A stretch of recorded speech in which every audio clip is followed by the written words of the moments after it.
The Lorax by Dr. Seuss. At the far end of town, where the grickle grass grows, and the wind smells slow and sour when it blows, and no birds ever sing, excepting old crows, is the street of the lifted Lorax. And deep in the grickle grass, some people say, if you look deep enough, you can still see today, where the Lorax once stood, just as long as it could, before somebody lifted the Lorax away. What was the Lorax, and why was it there?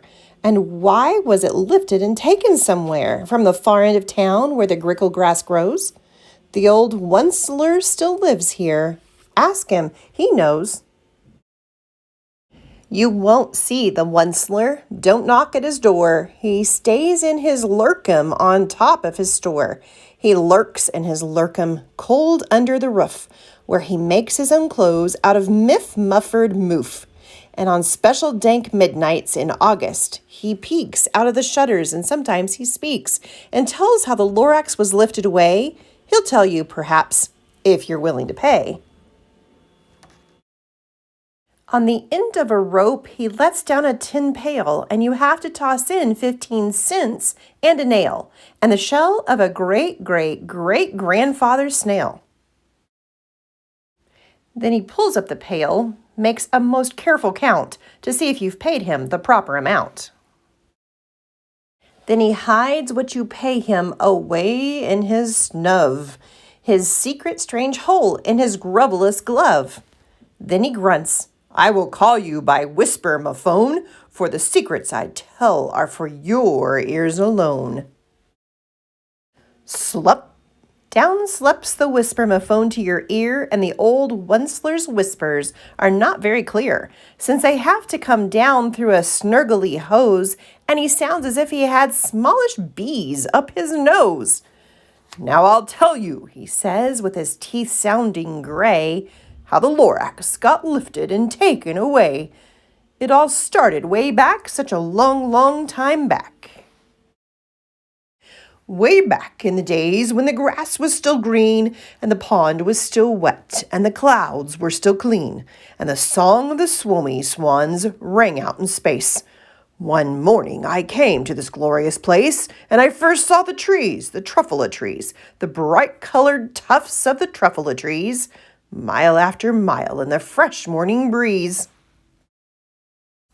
And under the trees I saw brown barbaloots, frisking about in their barbaloot suits, as they played in the shade and ate truffula fruits. From the rippleless pond came the comfortable sound of the humming fish humming while splashing around. But those trees, those truffula trees, all my life I'd been searching for trees such as these. The touch of their tufts was much softer than silk, and they had the sweet smell of fresh butterfly milk. I felt a great leaping of joy in my heart. I knew just what I'd do. I unloaded my cart. In no time at all, I had built a small shop.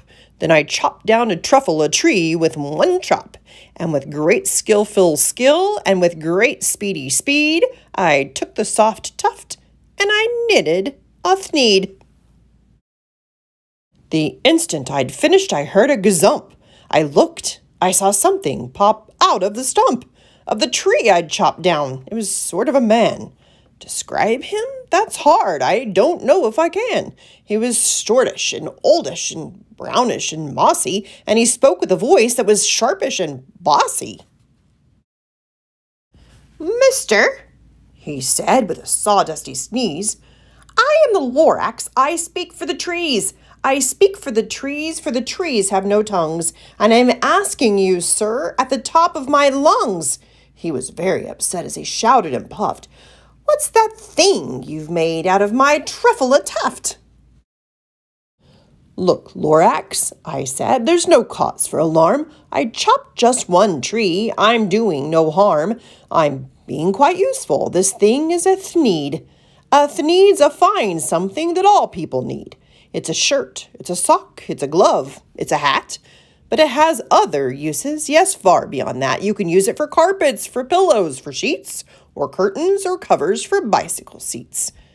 The Lorax said, "Sir, you're crazy with greed. There is no one on earth who would buy that full Thneed." But the very next minute I proved he was wrong, for just at that minute a chap came along, and he thought that the Thneed I had knitted was great. He happily bought it for $3.98. I laughed at the Lorax. "You poor stupid guy, you never can tell what some people will buy." "I repeat," cried the Lorax, "I speak for the trees." "I'm busy," I told him. "Shut up, if you please." I rushed across the room and in no time at all built a radio phone. I put in a quick call. I called on my brothers and uncles and aunts, and I said, "Listen here, here's a wonderful chance for the whole Onceler family to get mighty rich. Get over here fast, take the road to North Nitch. Turn left at Weehawken, sharp right at South Stitch." And in no time at all, in the factory I built, the whole Onceler family was working full tilt. We were all knitting Thneeds just as busy as bees, to the sound of the chopping of truffula trees. Then, oh baby, oh, how my business did grow.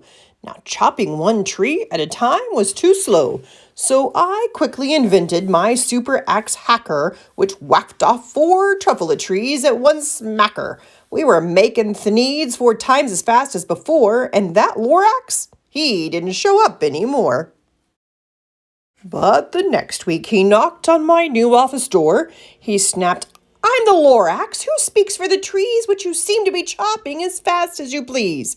But I'm also in charge of the brown barber lutes, who played in the shade in their barba lute suits, and happily lived eating truffula fruits. Now, thanks to your hacking my trees to the ground, there's not enough truffula fruit to go around. And my poor barba lutes are all getting the crummies because they have gas and no food in their tummies. They loved living here, but I can't let them stay. They'll have to find food, and I hope that they may. Good luck, boys," he cried, and he sent them away. I, the Onceler, felt sad as I watched them all go, but business is business, and business must grow, regardless of crummies and tummies, you know. I meant no harm. I most truly did not. But I had to grow bigger, so bigger I got. I biggered my factory, I biggered my roads, I biggered my wagons, I biggered the loads of the Thneeds I shipped out. I was shipping them forth to the south, to the east, to the west, to the north. I went right on biggering, selling more Thneeds, and I biggered my money, which everyone needs. Then again he came back. I was fixing some pipes when that old nuisance Lorax came back with more gripes.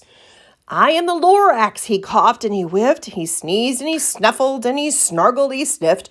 "Onceler," he cried with a cruffulous croak, "Onceler, you're making such smogulous smoke. My poor swoomy swans, why they can't sing a note. No one can sing who has smog in his throat." "And so," said the Lorax, "please pardon my cough. They cannot live here, so I'm sending them off. Where will they go? I don't hopefully know. They may have to fly for a month or a year to escape from the smog you've smogged up around here." "What's more," snapped the Lorax, his dander was up, "let me say a few words about gluppity glup. Your machinery chugs on day and night without stop, making gluppity glup, also schloppity schlop. And what do you do with this leftover goo? I'll show you, you dirty old Onceler man, you. You're glumping the pond where the humming fish hummed. No more can they hum, for their gills are all gummed. So I'm sending them off. Oh, their future is dreary. They'll walk on their fins and get woefully weary in search of some water that isn't so smeary." And then I got mad. I got terribly mad. I yelled at the Lorax, "Now listen here, Dad.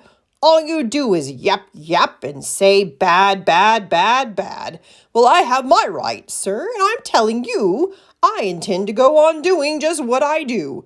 And for your information, you Lorax, I'm figuring on biggering and biggering and biggering and biggering, turning more truffle trees into thneeds, which everyone needs.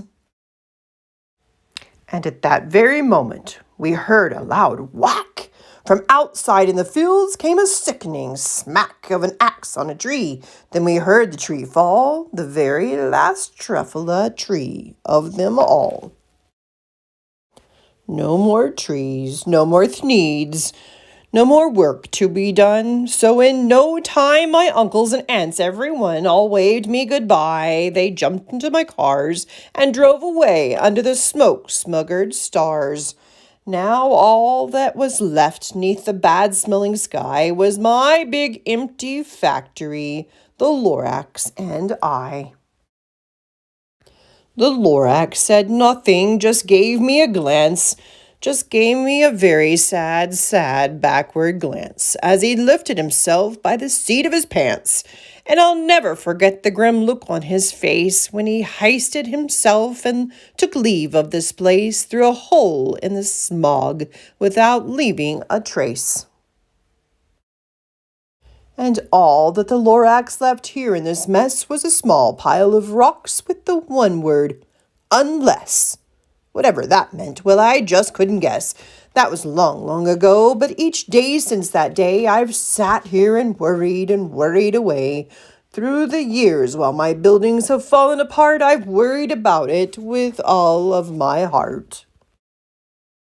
But now, says the Wensler, now that you're here, the word of the Lorax seems perfectly clear.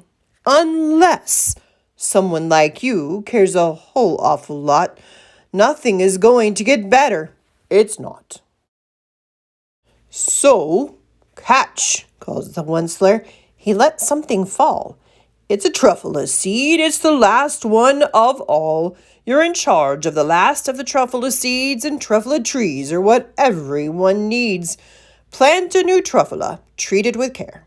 Give it clean water and feed it fresh air. Grow a forest, protect it from axes that hack. Then the Lorax and all of his friends may come back.